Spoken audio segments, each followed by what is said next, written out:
Assalamualaikum warahmatullahi wabarakatuh. Alhamdulillah, saat ini kita sedang menuju Masjid Hubul Islah Piliang yang terletak di arah Kesarwaso dari Terminal Dobo. Insyaallah kita akan berkhutbah di sana dan kita akan mengambil profil masjid. Ini masjid yang luar biasa juga, terletak di pinggir jalan dengan fasilitas yang memadahi. Saat ini kita sedang lewat Masjid Raya, ya. Masjid Raya Lima Kaum. Ya. Masjid Lima Kaum, kita menuju Masjid Hubul Islah Piliang. Lebih kurang dari sini jaraknya sekitar 3 kilo lah. Semoga sukses nanti khutbah di sana dan kita mengambil profil Masjid Hubul Islah Piliang. Demikian, wassalamualaikum warahmatullahi wabarakatuh. Alhamdulillah, telah sampai di Masjid Hubul Islah Piliang.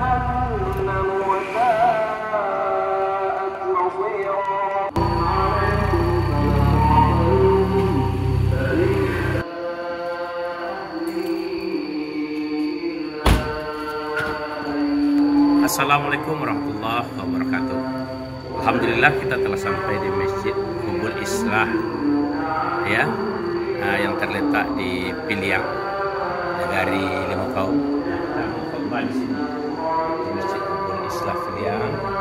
Insyaallah nanti setelah khutbah kita akan melihat profil masjid ini. Semoga lancar. Wassalamualaikum warahmatullahi wabarakatuh.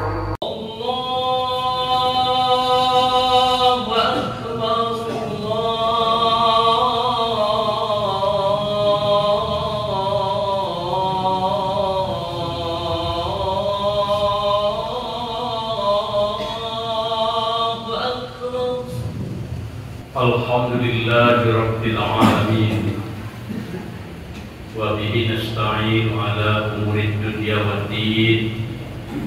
May yahdihillahu fala mudilla lahu wa may yudlilhu fala hadiya lahu. Asyhadu an la ilaha illallah wahdahu la syarika lahu wa asyhadu anna Muhammadan abduhu wa rasuluhu la nabiyya ba'd. Allahumma salli wa sallim wa barik ala hadzal nabiyil karim wa ala alihi wa sahbihi ajma'in. Usikum wa nafsi ittaqullaha haqqa tuqatih wa la tamutunna illa wa antum muslimun. A'udzu billahi minasy syaithanir rajim. Wal yakhshal ladzina law taraku min khalfihim zurriyatan di'afan khafu 'alaihim falyattaqullaha wal yaqulu qawlan sadida.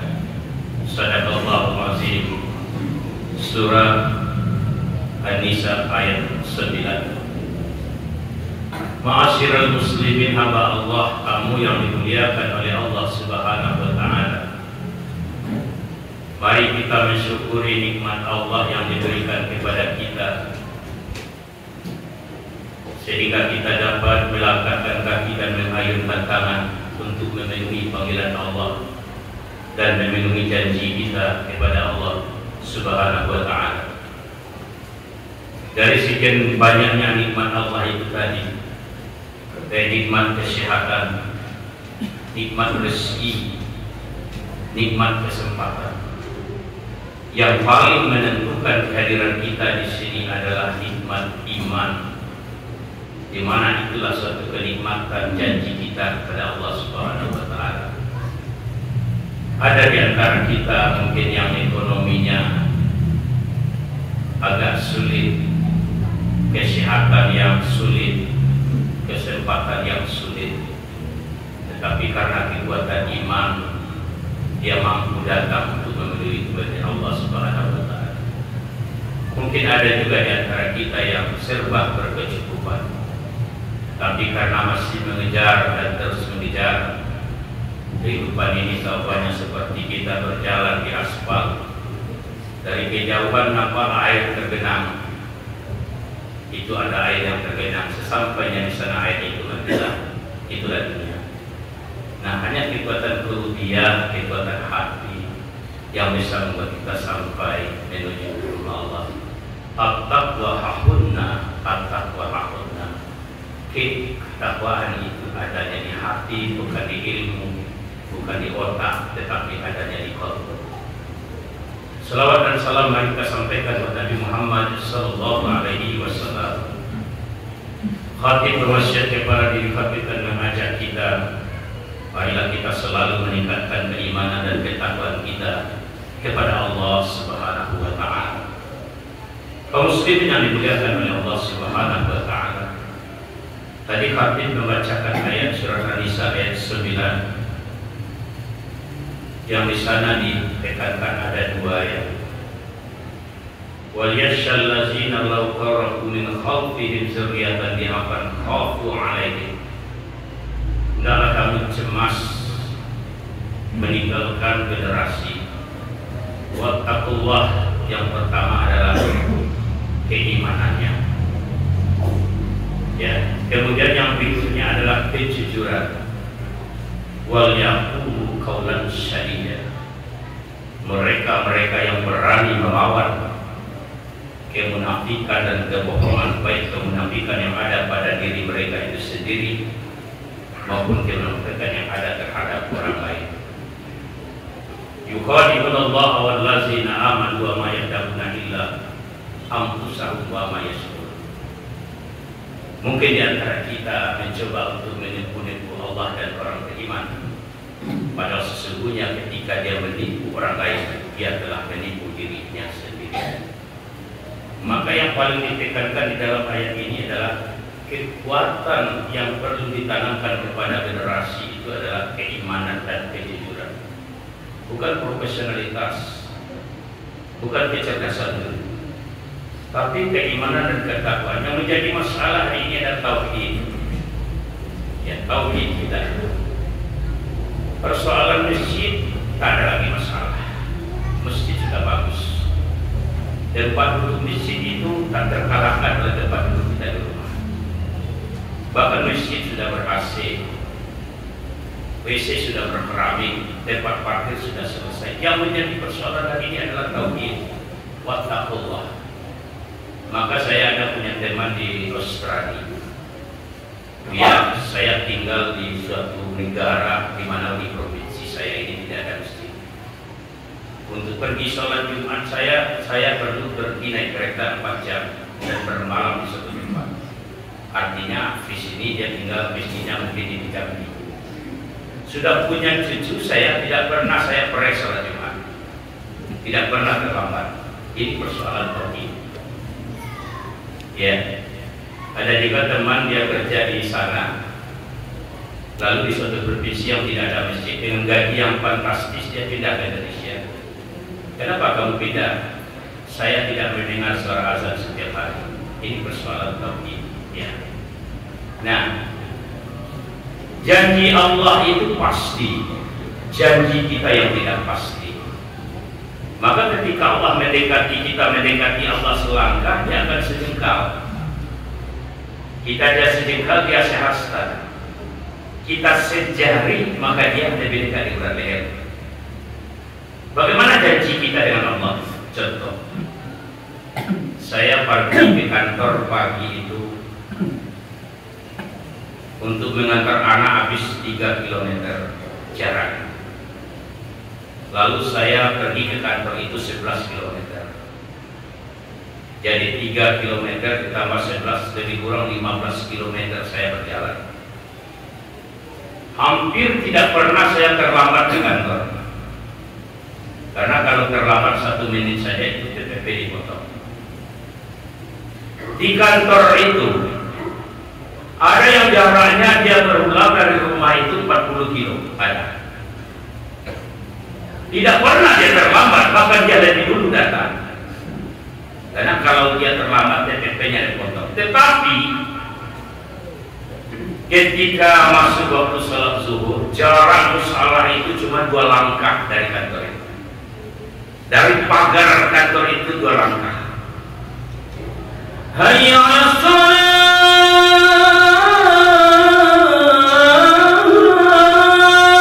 Di dalam kantor itu lebih kurang 90 orang. Dari rumah dia berjalan 15 kilo 50 kilo, 40 kilometer. Tidak pernah dia terlambat. Tetapi ketika Allah memanggil hayya 'alas shalah, hanya jarak tempat salat itu mungkin 3-4 langkah, dia masih menunda-nunda. Jadi kita hirau sekarang kepada pengurus bukan persoalan masjidnya, persoalan tauhid. Seorang teman yang berada di sana untuk pergi salat Jumat, dia butuh waktu naik kereta api 4 jam. Itu kalau dari kereta api itu sudah mencapai ratusan kilo. Dia mesti minum. Hampir tidak pernah dia terlambat salat Jumat. Hampir tidak pernah dia tidak salat Jumat. Kita, maka yang menjadi persoalan hari ini bukan persoalan masjid, bukan persoalan ilmu, tapi adalah persoalan tauhid. Jadi apakah tauhid kita itu sudah masuk ke dalam qalbu? Ini yang persoalan. Kalau orang pintar cerdas banyak, bahkan ada juga orang seperti ayam kelaparan di lumbung padi. Maaf, saya kuliah S1 S2 saja.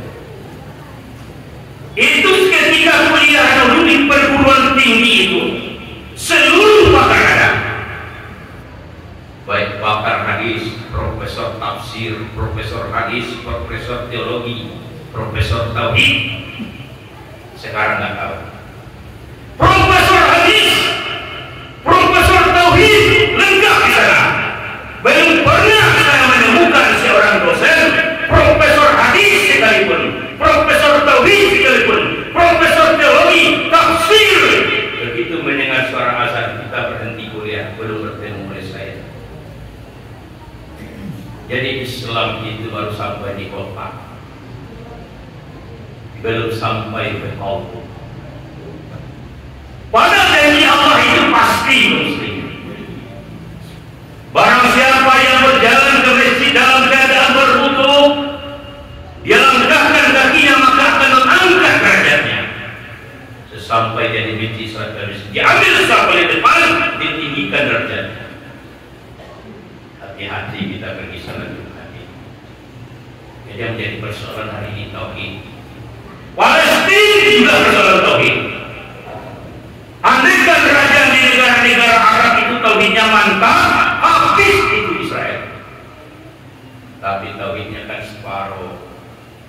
Maaf, kalau kita lihat gaya hidup mereka di Timur Tengah, anak-anak raja itu pelesirnya ke Amerika, gaya hidupnya jauh. Tapi kalau Allah berkehendak, kalau Allah berkehendak, kun Allah selesai. Hari ini Vladimir Putin itu sudah memberi kebebasan di Rusia itu. Bahkan Vladimir Putin di mana orang mau bangun masjid dia bantu. Apakah ada doa kita umat Islam ini orang bertakwa dikabulkan oleh Allah? Andaikan kalimat la ilaha illallah tertancap dalam kalbu seorang Vladimir Putin, negara anti kuasa yang ucapkan kalimat la ilaha illallah, habis Israel. Tapi mungkin doa-doa kita belum terkabul karena tauhid kita. Contoh di Indonesia ini, apalagi yang kurang dengan itu. Janji Allah pasti kita yang berdusta. Kalau pagi cari nafkah, habis waktu, masuk waktu salat masih terlambat kita mengikuti. Itu tauhid. Yang kedua, generasi kita ini hancur. Hancur betul. Kejahatan digitalisasi telah merusak segalanya. Maka wallahu khairul makirin. Maaf muslimin, kita sibuk hari ini dengan ini dan itu, ya. Maaf kita bangun masjid, mencari tukang doa ini payah. Coba tanya sekarang di sini, ada nggak seorang ulama di sini yang bisa pergi khutbah Jumat? Banyak orang lain yang tinggal di sini. Saya menangis di tempat saya juga begitu. Saya sungguh yang bisa keluar itu cuma saya dengan Ustaz Asep, yang lain nggak bisa. Yang asli tidak ada. Tapi kadang-kadang kelemahan kita ada. Kalau ada yang asli kurang dihargai, itu penyebab. Mari kita lihat generasi hari ini kaum muslimin rusak. Baik dalam bentuk profesionalitas kerja maupun dalam bentuk tauhid hancur. Jadi anak bapak ini Pak, kalau ke Ciambu anak kuliah ini kok Pak nak perlu diagung-agungkan benar 20% anelo. Anak ini kuliah Pak kurang ajar. Pulang kuliahnya mungkin di tempat kos. Saya semua ikut sih kalau mahasiswa pulang kuliahnya mungkin. Pulang ke kampung yo sandang laptopnya, kurang kayaknya ke sawah, yo mungkin juga kawannya. Kamak kentangnya. Juga lah cigo anak-anak Pak nan PT-nya bangga jadi mahasiswa ini sedang lalu di kamarnya. Juga lah cigo rusak. Maka saya ketika duduk di kafe saya lihat anak-anak muda SMA. Kurang juga jadi menonton juga jadi nah. Kurang di awal graduan pas awal. Nggak ada awal pun anak usaha yang hebat. Walaupun ASN tidak terlalu berjaya. Dua-dua di dalam bau SMA sekolah opo berkumpul sambil menonton nyumen di HP. Yang sama siapa? Kita. Bahkan ada kemarin menangis kita. Anak saya protes Pak. Kelas 4 SD sudah punya HP ini. Jadi adik-adik mahasiswa hari ini saya katakan, jangankan wisuda SMA SMP, wisuda perguruan tinggi pun tidak penting. Karena anak-anak mahasiswa hari ini bukanlah menjadikan bangsa dan negara. Kurang gaya ke sawah, nyo kerja menjadi kuliah-kuliah, pulang ke kampung, nyo ajak kawan-kawan menjadi kurang gaya banyak burung.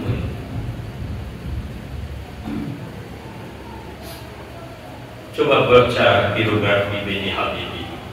Apa kata B.J. Habibie? Saya ketika diajak jadi menteri ketika saya di Jerman. B.J. Habibie, kamu mau jadi menteri? Siap. Tapi syaratnya dua.